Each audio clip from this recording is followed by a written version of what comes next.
자, 이어서 보실 내용은 감가상각비에 관련된 내용입니다. 감가상각비 대상 자산 먼저 보도록 할게요. 감가상각비는 모든 자산에 대해서 다 감가상각을 하는 것이 아니라 사업용 유형 자산과 사업용 무형 자산에 대해서 감가상각비 계산을 하시게 되는 거예요.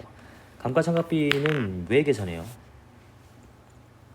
자산이 우리가 이제 감가상각 대상 자산을 취득을 하게 되면 이 자산은 취득한 연도에만 법인에게 효용을 제공하는 것이 아니라 미래 경제적 효익을 제공하는 기간 동안에 걸쳐 가지고 우리가 상각을 하겠다, 이런 내용이잖아요. 예를 들어 가지고 우리가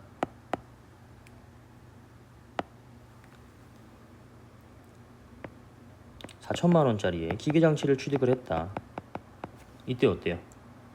이 취득했을 때 전액 다 비용 처리를 하는 것이 아니라 4천만 원을 지출을 했다고 하더라도, 예를 들어 가지고 이거 5년 정액법이라고 가정하면 1기부터 5기까지 얼마?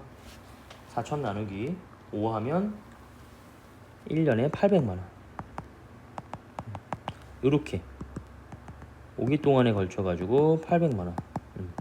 이런 식으로 해 가지고 내가 지출한 금액에 대해서 경비 처리를 하게 되는 거겠죠. 이게 이제 감가상각비죠. 재고자산 이런 거는 감가상각하지 않습니다. 사업용 유형자산과 무형자산에 대해서만 감가상각을 하게 되는 것이고요. 감가상각 제외의 자산을 보시면은 사업에 사용하지 않는 자산 감가상각하지 않아요. 단 잠깐 동안 쉬고 있는 설비는 상각을 하게 됩니다. 그다음에 두 번째, 건설 중인 자산. 건설 중인 자산도 감가상각을 하지 않아요. 건설 중인 자산은 무엇이냐면 우리가 건물을 짓는다라고 가정을 했을 때 건물이 예를 들어 가지고 이렇게 해 가지고 내가 3층짜리의 건물을 지으려고 해요. 근데 지금 현재 1층까지만 지어졌어요.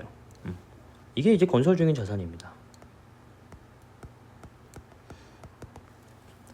아직 뭐 어때요? 건물을 사용할 수가 없어요. 건물이 3층까지 다 완전히 지어지고 난 이후에 건물을 사용할 수가 있는 것이기 때문에 이거는 현재 사용할 수가 없는 자산입니다.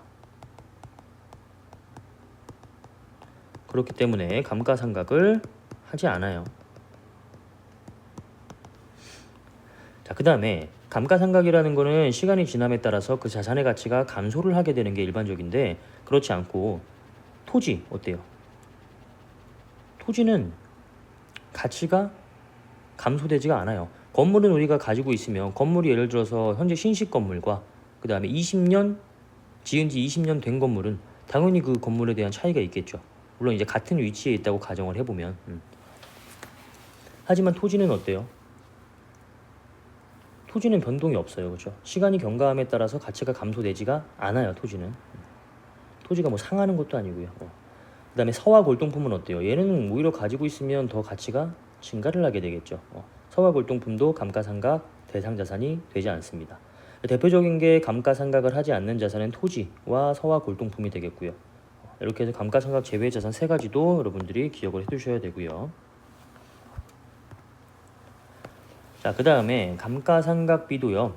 이제 법에서 정해진 한도 내의 금액까지만 인정을 하고 있습니다. 일단 여러분들 장부에 계상한 감가상각비가 있을 거고 세법상 감가상각비 한도액이 있을 거예요. 만약에 한도 초과액이 발생이 되었다라고 한다면 우리는 이것을 상각 부인액이라고 부르게 돼요. 이 상각 부인액은 필요경비 불산입을 하게 되고요. 만약에 마이너스 시인 부족액이 나왔다라고 한다면 일반적으로는 세무조정이 없습니다. 왜냐하면 감가상각비는 결산조정 사항이기 때문에. 그런데 요거까지는 우리가 깊게 아실 필요는 없어요. 요건 법인세 공부하고 오셔야 이해가 가실 내용이에요. 회사가 계상한 금액이 세법상 인정되는 상각범위액보다 더 크다라고 한다면 상각 부인액이라는 금액이 발생이 되고, 그러한 경우에는 필요경비로 인정을 받을 수가 없다라는 내용입니다. 그러면 이 상각 범위액은 어떻게 계산을 할 것이냐?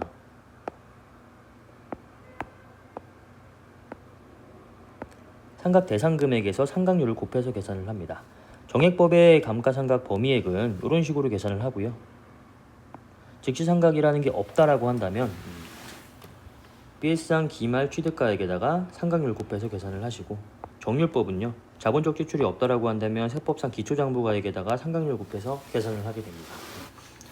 감가상각은 일단 법인세를 잘 공부하시고 온 다음에 소득세를 정리하시는 게 좋을 것 같아요. 물론 대부분의 사업소득이 다 법인세를 공부를 한 이후에 이제 계산을 하셔야 되는 내용이지만, 특히나 감가상각은 더 그래요. 많은 규정이 있기 때문에 소득세법에서는 이 정도로만 정리를 하도록 할게요.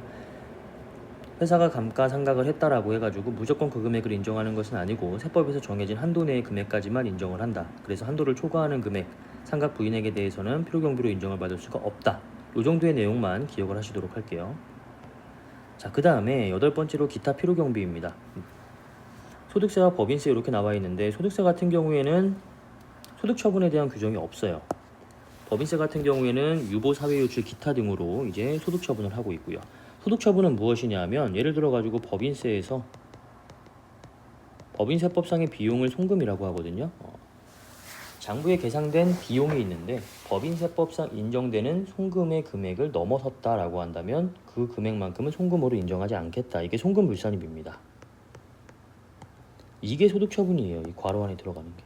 여기에 유보나 사회유출, 배당이나 상여나 기타 사회유출이나 기타 소득 또는 기타 이렇게 이제 요 금액이 들어가게 되는 거고요. 소득세법은 별도의 이 소득처분이 없어요. 제가 앞에서 막 이제 법인세를 착각하고 막 이제 소득처분을 막 했는데 물론 이제 실무상으로는 여러분들이 소득처분을 하게 돼요. 소득금액 조정합계표를 작성을 하면서 하게 되는데 소득세법에서는 이러한 별도의 규정이 없습니다. 그냥 법인세 따라서 하고 있는 거고요. 실무상 유보관리는 한다 정도만 기억을 하시면 돼요. 그래서 법인세법에서는 이 소득처분이 굉장히 중요한 내용이지만 소득세법에서는 굳이 필요하지 않다. 이 정도로만 하고 넘어가도록 할게요.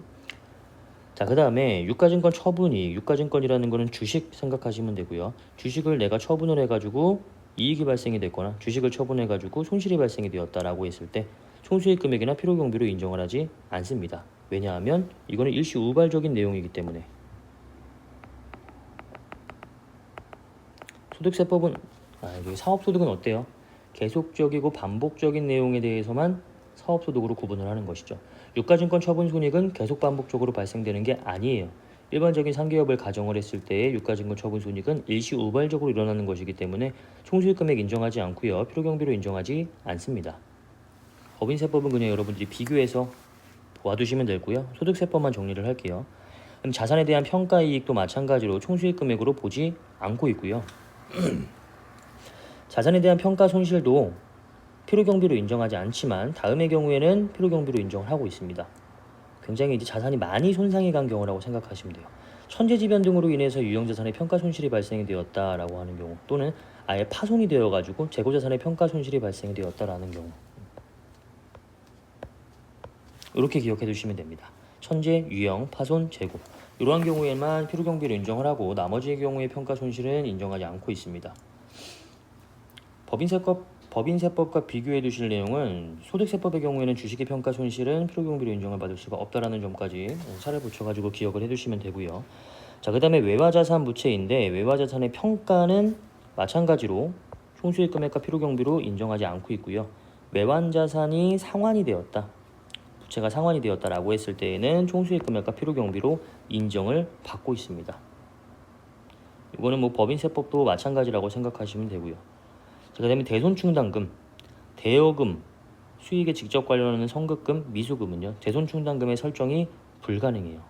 법인세법상으로는 가능할지 모르겠지만 소득세법상으로는 요거 불가능합니다.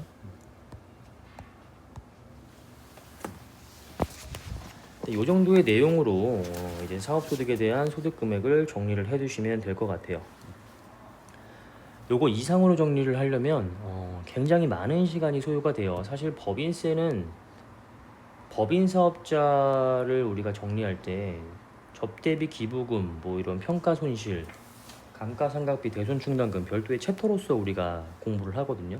근데 소득세법을 정리하실 때는 이거를 사업소득에 다 넣어가지고 우리가 봐야 되기 때문에 사업소득에 대한 내용이 이것보다 자세히 공부를 하시려면 굉장히 길어집니다.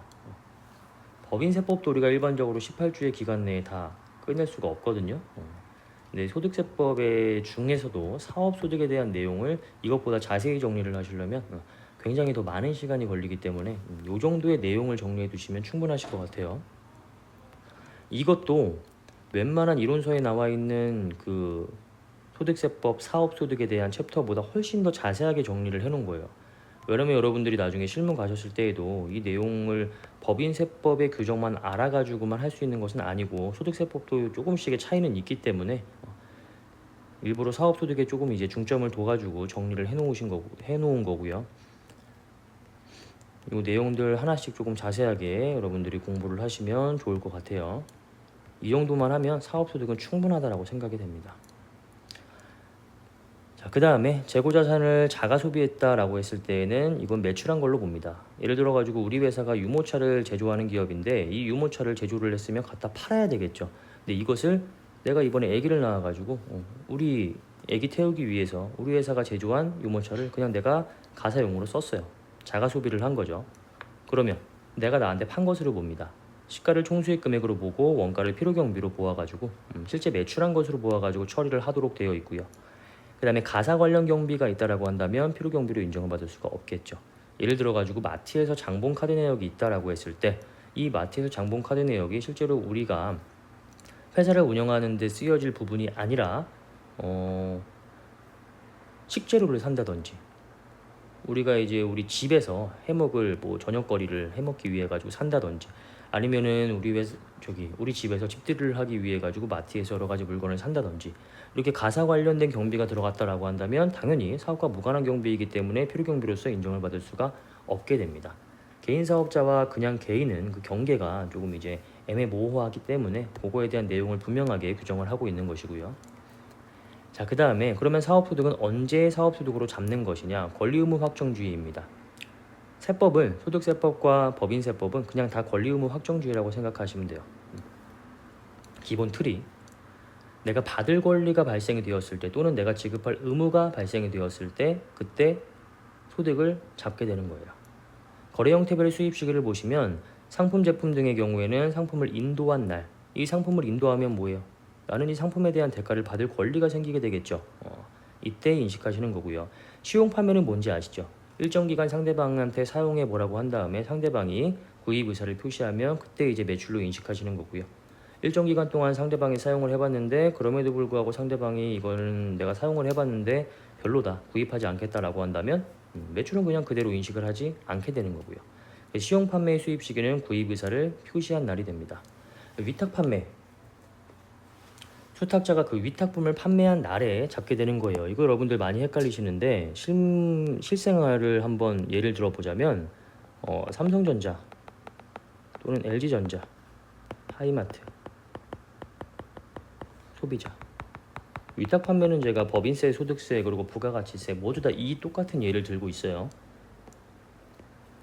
에어컨이라고 해볼게요.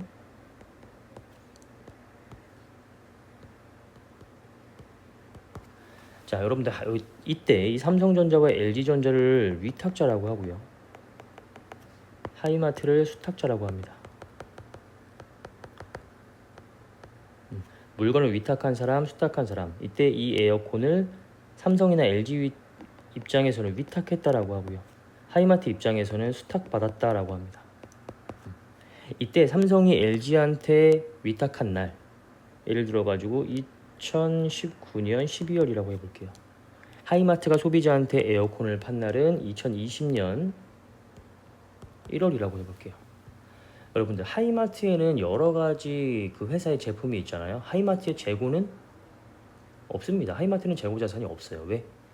하이마트에 가보면 실제로 너무 많은 제품들이 있음에도 불구하고 하이마트의 재고 자산은 없어요. 왜냐하면 하이마트는요 판매 대행을 하는 회사예요.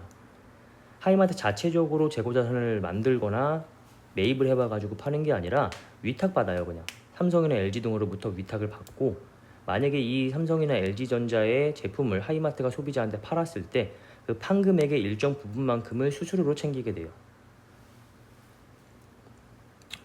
자, 이때 하이마트가 에어컨을 소비자한테 판 날 2020년도 1월달 이때 이 삼성이나 LG는 관련된 사업소득으로 잡게 되는 거예요. 삼성, LG가 개인 사업자라고 가정을 해보자면 그럼 얘는 2019년도가 아니라 즉 에어컨을 하이마트한테 위탁한 날이 아니라 하이마트가 소비자한테 이 에어컨을 판 날인 2020년도에 사업소득을 구성하게 되는 겁니다. 수탁자가 위탁품을 판매한 날, 이날이 되는 거죠. 자, 더불어서 생각해보면 만약에 이 에어컨의 가격이 100만 원이라고 한다면 얘가 예를 들어 가지고 10%의 수수료만 먹는다 가정을 했을 때 하이마트가 소비자한테 100만 원에 이걸 팔아요. 그러면 이 100만 원 누가 가져가요? 삼성이나 LG가 가져갑니다. 100만 원. 그리고 삼성이나 LG가 하이마트한테 10만 원을 수수료로 주는 거예요. 그럼 결국에 얘는 얼마 챙기게 돼요? 90만 원 챙기게 되겠죠. 이런 식으로 아시겠죠? 하이마트는 판매를 해주고 판매 대행 수수료만 받는 애고요. 실제로 재고는 삼성이나 LG가 가지고 있는 거예요.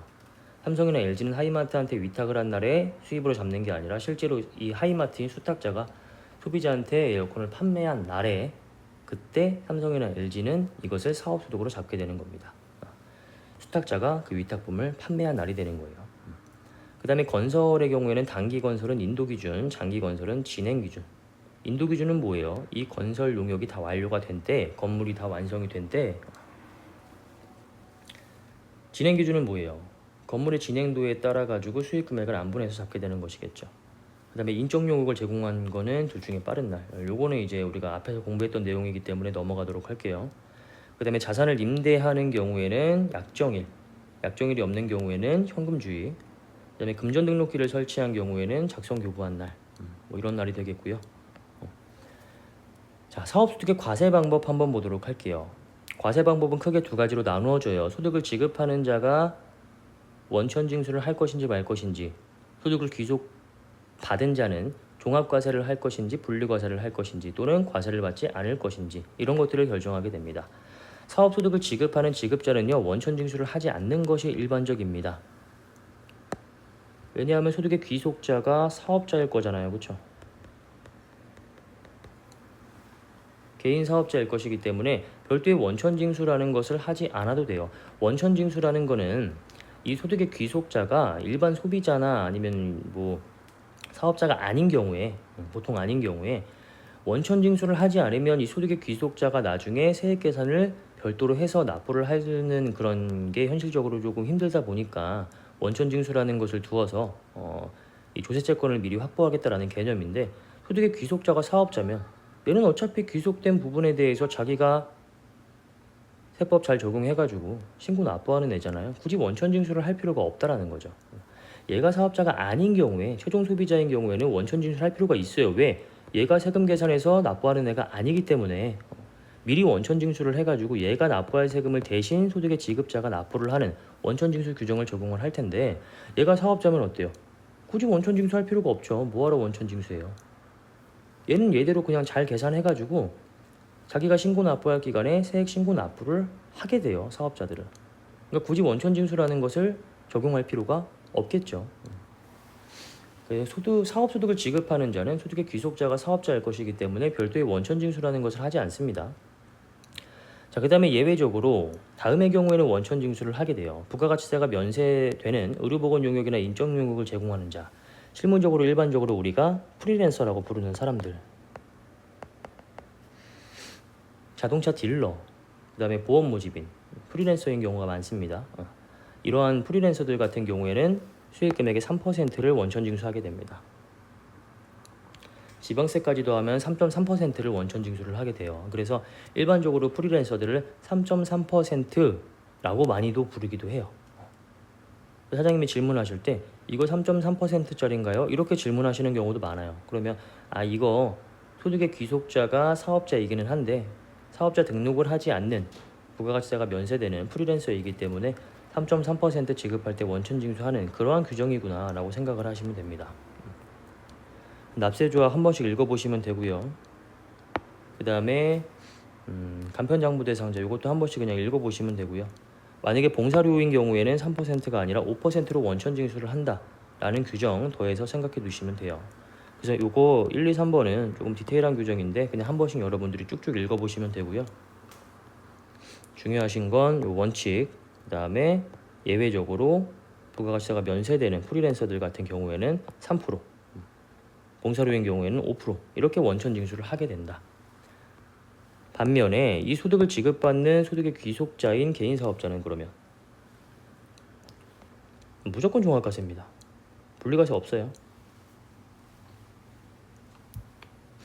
우리가 이제 주택 임대에 대해서 분리과세가 별도로 생겨나기는 했어요. 그렇죠? 예외적으로 하나 써도록 할게요.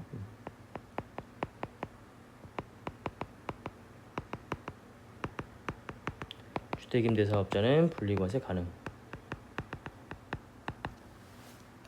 앞에서 공부했던 거 기억나시죠? 주택임대. 이거 분리과세 가능하고요. 나머지의 경우에 주택임대 사업자를 제외한 나머지의 경우에는 그냥 무조건 다 종합과세가 됩니다.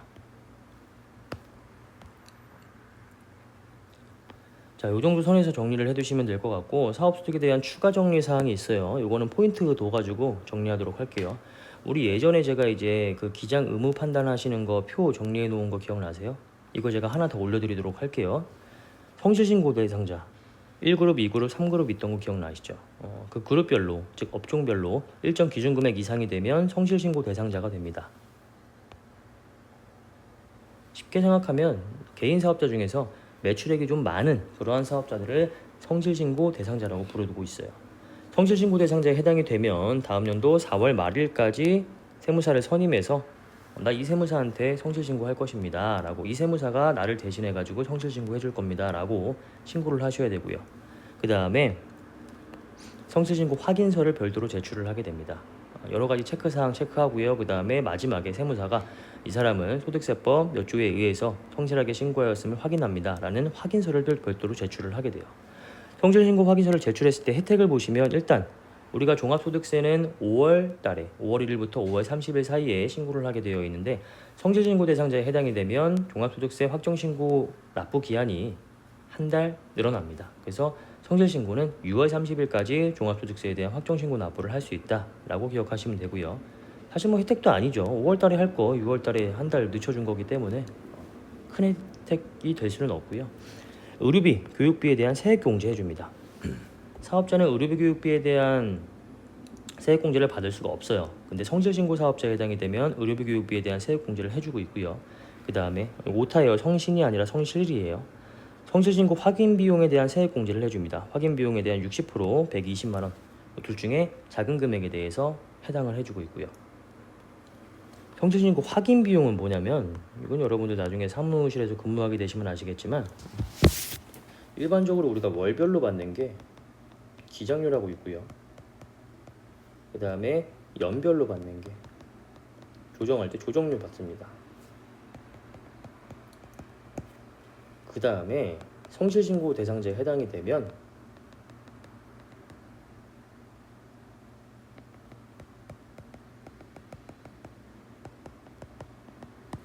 이렇게 이제 세무사 사무실에서 청구를 하게 돼요. 기장료 별도, 연별 조정료 별도, 성실신고 확인서 세무사가 제출해줘야 되기 때문에 또 확인서 쓰는 비용까지도 받게 돼요. 이때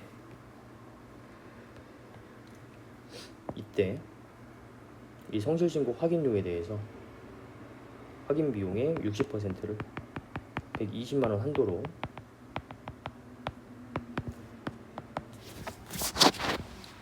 이렇게 이제 공제를 해주겠다라는 거예요. 성실신고 확인서를 제출해주고 세무사가 이제 별도로 성실신고 확인 수수료를 120만 원을 받았다라고 한다면 어때요? 120만 원에 60% 60만 원 아니죠. 120만 원에 60% 얼마예요? 72만 원이죠. 72만 원까지는 세액 공제 대상이 된다라는 거죠. 그러면 실질적으로 120만 원에 대해서 40%인 48만 원만 부담한 결과가 되겠죠. 60%는 그만큼 세금에서 깎아주기 때문에. 그래서 나중에 성실신고자가 되시면 성실신고 사업자들한테 그렇게 말씀을 드리면 됩니다. 성실신고 확인료 저희가 얼마 청구할 건데 이 금액에서 60%만큼은 사장님이 납부하실 세액에서 차감이 되시는 거기 때문에 실질적으로 사장님이 성실신고 확인 비용으로 부담하시는 금액은 40%밖에 되지 않습니다. 이렇게 이제 설명을 드려야겠죠. 이 성실신고 확인서를 미제출하면 가산세 부과되고요. 세무조사 받을 수가 있기 때문에 반드시 제출을 하셔야 되고요. 그 다음에 사업소득에 대한 중간연합세액입니다. 사업 종합소득 중에서 사업소득이 있는 거주자에 대해서는 1월 1일부터 6월 30일을 중간연합기간으로 해서 소득세를 결정 징수하게 됩니다. 이거예요. 쉽게 말하면.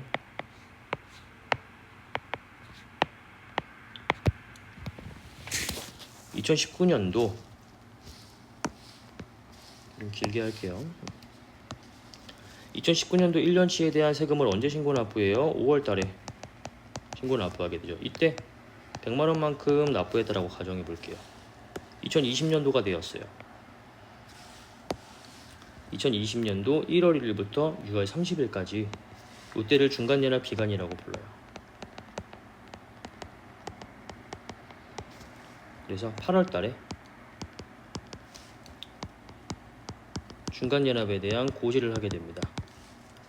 얼마 고지를 하냐 하면 작년도 2019년도 1년치에 대한 세액인 100만원에 반만큼 50만원.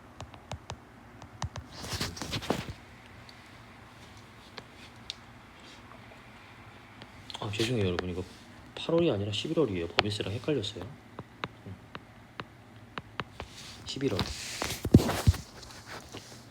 고지가 됩니다. 얼마 고지가 되냐면 작년 1년치에 대한 세액의 반만큼이 1월 1일부터 6월 30일 중간연합 기간으로 해서 11월 달에 고지가 됩니다.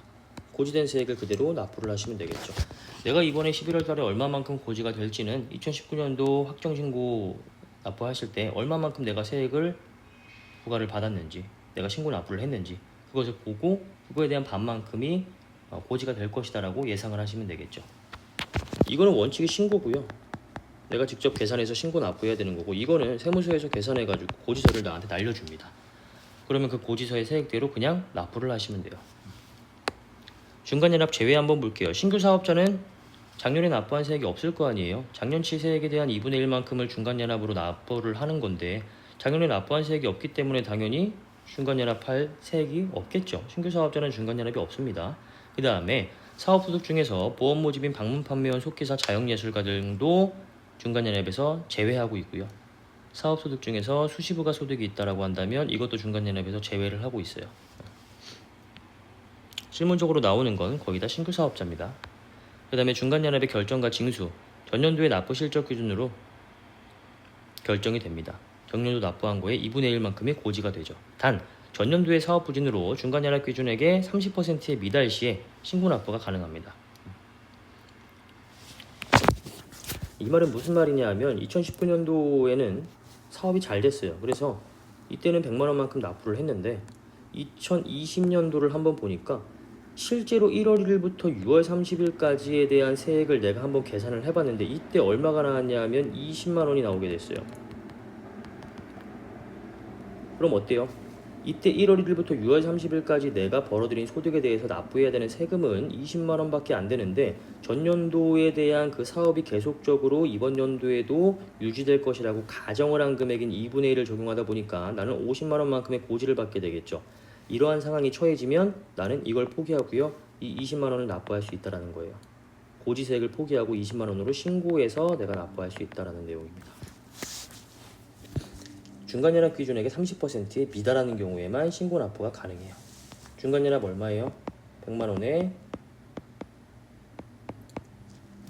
2분의 1 3분의 1 정확하게 30%라고 해볼게요. 얼마예요? 30만원. 이 30만원에 미달하는 세액이 나왔다 라고 한다면 내가 20만원으로 신고해가지고 납부할 수 있다는 거예요. 이런 상황이 펼쳐지면 굳이 중간연합기간에 고지 50만원 받아가지고 그대로 납부하는 것보다 내가 직접 계산을 해본 다음에 그거에 30%에 미달하는 세액이 나오면 20만원만큼만 중간연합으로 납부를 하시면 되겠죠. 이게 이제 사업 부진으로 2020년도에 사업이 굉장히 안 됐을 때에는 이러한 걸 선택을 할 수 있다, 이런 내용이죠. 이런 걸 선택을 안 하고 그냥 고지를 받겠다라고 한다면 고지서는요, 일단 이때 사이에 납세자한테 고지서 발부가 되고요. 납세자는 11월 30일까지 납부를 하시면 됩니다. 단 중간연합세액이 30만원 미만인 경우에는 징수를 하지 않게 됩니다. 소액 부징수라고 해요.